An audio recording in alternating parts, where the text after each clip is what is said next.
અત્યારે આ બધા કરિયાવરની પ્રથા આવે છે જોવાની બધું કહેવાની બધા પરિવારની, એના વિશે તમારું શું કેવું છે?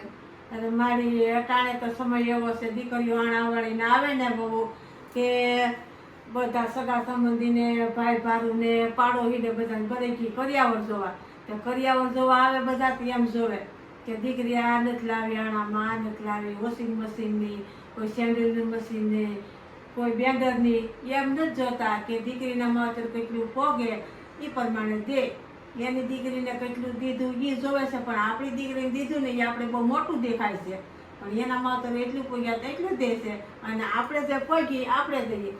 કોઈની દીકરીને કોખોડાય નહીં, જો એને આપણે એમ કહી તો એનો કેટલો જીવ પડે.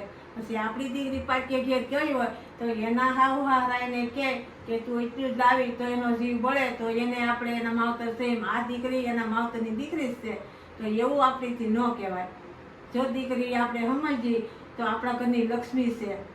એના માવતર જે પૂગે એ લઈને આવે છે, એના નાના ભાઈઓ હોય, એના પૈણ માટે ધંધો હોય, એના માવતરને એને જે પૂજ્યા હોય દીધું હોય તો આપણે ઝાઝુ મના એની માવતરની ઘેરે કેટલું મૂકીને આવી છે એ આપણે જોવાનું મહત્વ છે.